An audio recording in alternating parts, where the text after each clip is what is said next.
मैं विनय शर्मा एस्ट्रोनॉम्स में आप सभी का स्वागत करता हूं। मित्रों, आज एक महत्वपूर्ण चर्चा लेकर उपस्थित हुआ हूं कि दो ऐसे मुख्य ग्रह हैं हमारी कुंडली में, हमारे जीवन में, जो सबसे ज़्यादा महत्वपूर्ण योगदान अपना देते हैं हमारे जीवन में।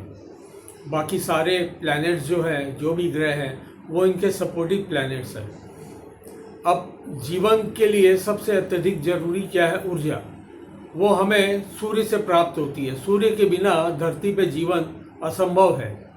और सूर्य हमारी आत्मा के कारक है। आत्मा का मतलब सूर्य। इसके पश्चात सूर्य जीवन में हमारे मान सम्मान के कारक है, ऊंचे पद के कारक है, गवर्नमेंट के कारक है। सरकार जो है वो सूर्य के रूप में देखा जाता है कि सूर्य का संबंध जो है सीधे सीधे सरकार से हम जोड़ के देखते हैं कि सरकार से अगर हमें मान सम्मान मिलेगा या नहीं, हमें जो भी सहायता चाहिए वो मिलेगी कि नहीं, वो सूर्य की पोजीशन को देख करके बताया जाता है। सरकारी काम। इसके अलावा सबसे ज़्यादा जीवन में ज़रूरी क्या है? वो है धन। धन देने वाले जो ग्रह हैं वो मुख्यतः चंद्रमा ही है। चंद्रमा पौराणिक कथाओं के अनुसार लक्ष्मी जी के भाई हैं और वो भी लक्ष्मी जी की भांति समुद्र से ही प्रकट हुए थे। और चंद्रमा अकेले ग्रह हैं जो धन देने में सक्षम है। कई ज्योतिष कार्यक्रमों में आपने सुना होगा कि गुरु धन देते हैं, शुक्र धन देते हैं। गुरु धन के कारक है और शुक्र जो आपके कमाया हुआ धन है उससे आपको सुख देने में सक्षम है।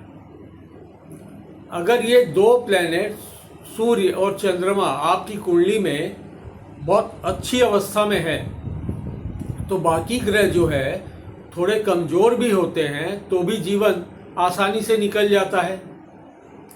सूर्य कुंडली में अगर दूषित हुए तो आपको सरकार से भय लगा रहेगा। अपने से ऊंचे पद पे जो लोग बैठे हैं उनसे आपकी अनबन रहेगी। आपकी आंखों में समस्या आएगी। इसके पश्चात आप जितना भी अच्छा कर ले, आपको जो मान सम्मान चाहिए, डिजर्व करते हैं आप, वो आपको नहीं मिलेगा। सूर्य को मजबूत करने के लिए मैंने अपने कई वीडियोस में आपको बताया है कि सूर्य को मजबूत करने का सबसे आसान उपाय है कि सुबह जल्दी उठें। हो सके तो सूर्योदय के पहले उठें, सूर्य को अर्घ दें। देखिए, जितने भी देवी देवताओं की हम पूजा करते हैं, कोई भी हो, भगवान शिव हो, भगवान विष्णु हो, कृष्ण हो, श्याम जी हो, दुर्गा माँ हो या कोई भी, इनकी पूजा हम इनकी तस्वीरों या मूर्तियों के माध्यम से ही करते हैं। प्रत्यक्ष रूप में ये हमें दिखाई नहीं देते। किंतु सूर्य एक ऐसे देवता है जो हमें रोज दर्शन देने आते हैं।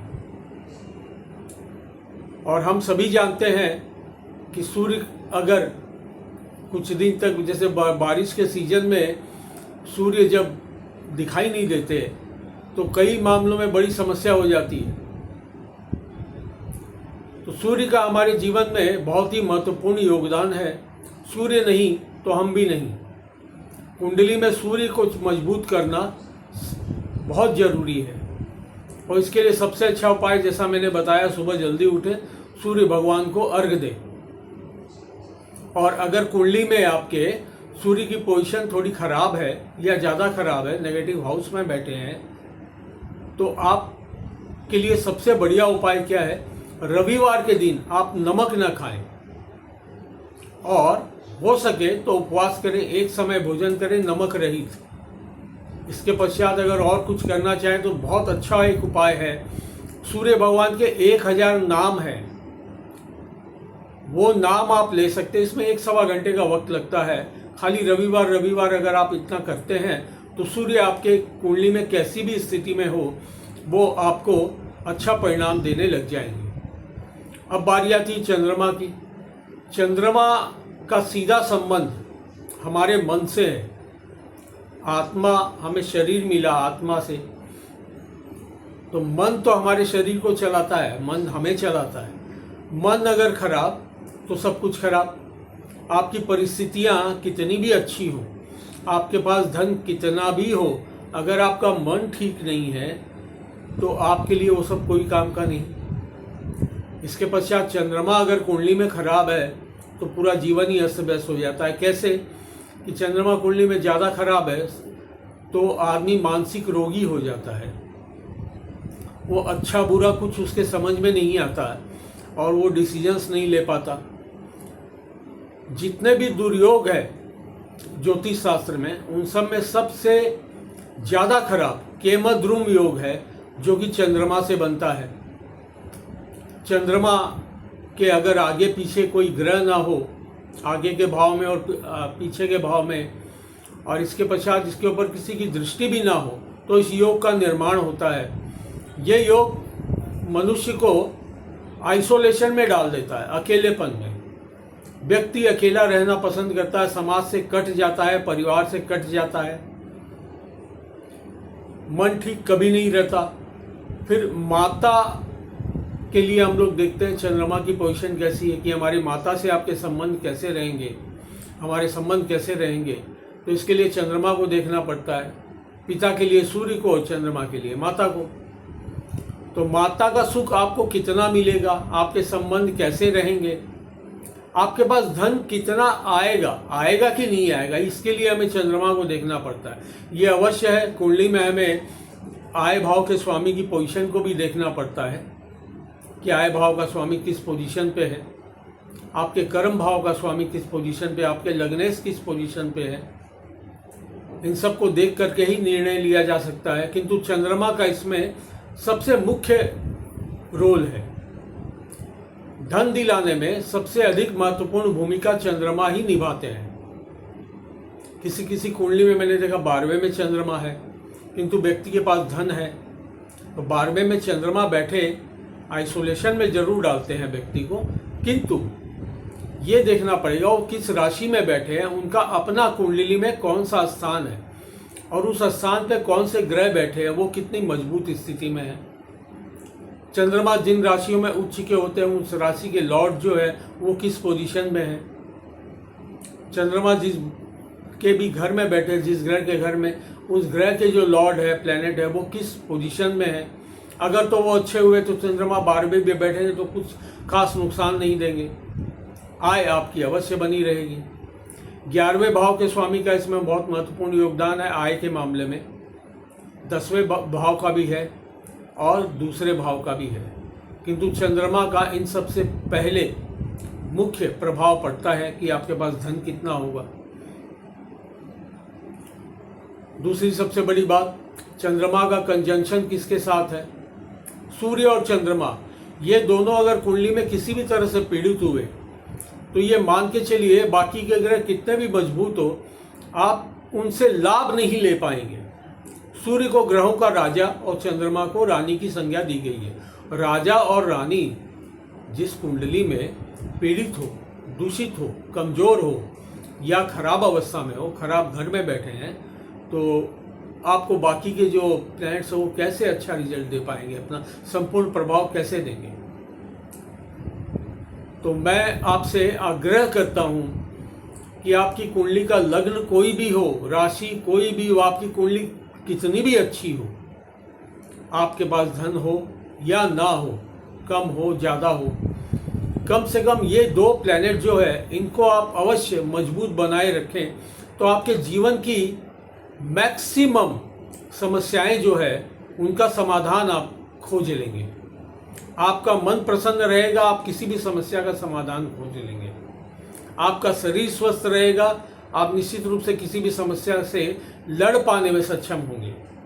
सूर्य मजबूत होगा तो मान सम्मान आपको अवश्य मिलेगा, समाज में मान सम्मान मिलेगा तो आपकी समस्याएं मैक्सिमम जो है वो स्वतः ही सुलझ जाएंगी। सबसे पहले कुछ आदतें आप अपनी जीवन में, रोज़मर्रा की ज़िंदगी में शामिल कर लें। अगर कर रहे हैं तो बहुत अच्छी बात है, ना कर रहे हैं तो कुछ मैं बता रहा हूँ, बड़ी सिंपल सी चीज़ है, जानते हम सभी है, किंतु फॉलो नहीं करते। रात को ज़्यादा देर तक ना जागे, अगर कोई विशेष बात ना हो तो। अब किसी की नाइट ड्यूटी है तो बात अलग है। सुबह देर तक ना सोए, ये पहला काम। दूसरा, अपने एल्डर्स जो आपके पिता समान है, पिता है आपके और पिता समान व्यक्तियों से सम्मान पूर्वक बात करें। अगर उनकी कोई बात आपको बुरी लग रही हो तो उस समय के लिए आप वहाँ से उठ के चले जाएं, उनसे बदतमीजी ना करें, सड़क पे चलते हुए इधर उधर ना थूकें, अपने से बड़ों का सम्मान करें, अपने से बड़े पद पे जो लोग बैठे हैं उनका सम्मान करें। इसके पश्चात जल की बर्बादी ना करें। बहुत से लोगों को मैंने देखा है, हाथ धोने भी जाते हैं तो अनावश्यक जल चला करके और बहुत देर तक छोड़ देते हैं। ऐसा ना करें।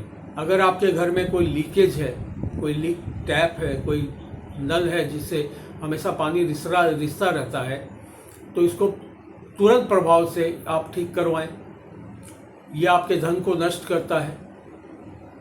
अपनी माता से और माता तुल्य स्त्रियों से अपने संबंध अच्छे बनाए रखें। माता से संबंध खराब तो जीवन खराब। ये बात आप अपनी गांठ बांध लें। आप देख लें, जिन जिन लोगों को अपने माता पिता से संबंध जिनके खराब हैं बिना किसी वजह के, अपने स्वार्थ के लिए, तो उनका जीवन आगे चल करके पूरी तरह से छिन्न भिन्न हो जाता है। मैंने बहुत से लोगों को देखा है ऐसे। और सिर्फ माता पिता ही क्यों, माता पिता तुल्य जो भी हैं आपके, कोई बहुत विशेष परिस्थिति ना हो ऐसी कि आपको कुछ खराब शब्द किसी को बोलना पड़े, तो ना करें। आप सबसे अच्छा उपाय है उस वक्त के लिए वहाँ से आप उठ के चले जाएं, बाद में प्रेम पूर्वक जाके उन्हें समझाने का प्रयास करें। रविवार के दिन हो सके तो एक गुड़ की डली ले लें और गाय को खिलाएं। चंद्रमा के लिए सबसे अच्छा, आसान और बिना पैसे का उपाय है, अगर घर में शिवलिंग है तो घर में, नहीं तो किसी आसपास के शिव मंदिर में जाएं। रोज ना जा सके तो सोमवार अवश्य जाएं। घर से थोड़ा सा कच्चा दूध, उसमें पूरा पानी मिला के और शिवलिंग पे चढ़ाना आरंभ करें नमः शिवाय बोलते हुए। चंद्रमा को कंट्रोल सिर्फ और सिर्फ भगवान शिव कर सकते हैं, क्योंकि उनके मस्तक पे विराजमान है वो। तो ये कुछ छोटी छोटी चीज़ें हैं। अगर आप अपने जीवन में आप सोच रहे होंगे कि मैं ये सब चीज़ें बता रहा हूँ, इतना तो आप सभी जानते हैं, जानते सभी हैं। मैं जस्ट आपको रिमाइंड करने के लिए बता रहा हूँ कि आप थोड़ा इसको सीरियसली लें प्लीज़, और अपने जीवन को खराब होने से बचाएं। तो आप आज ही से प्रैक्टिस चालू करें, जल की बर्बादी बंद करें। कल से सुबह रोज़ जल्दी उठें, आज से रात को रोज़ जल्दी सोएं, बिना किसी कारण के देर तक ना जागें। इतना आप करें। भगवान शिव से जुड़े रहें। सारे ग्रह जो है 9 के 9 ग्रह ये भगवान शिव के द्वारा ही संचालित किए जाते हैं। भगवान शिव ने ही इनको ड्यूटी दी है अपनी अपनी। तो भगवान शिव से जैसे संभव हो आप जुड़े रहें। अपनी कुंडली में अगर आपके कोई विशेष समस्या ना हो तो ये जो उपाय है ये अगर आप करते हैं तो निश्चित रूप से आने वाली कोई समस्या अगर है आपके जीवन में तो उससे लड़ पाने पे आप निश्चित रूप से सक्षम हो पाएंगे। आप इतना करें, खुश रहें। धन्यवाद।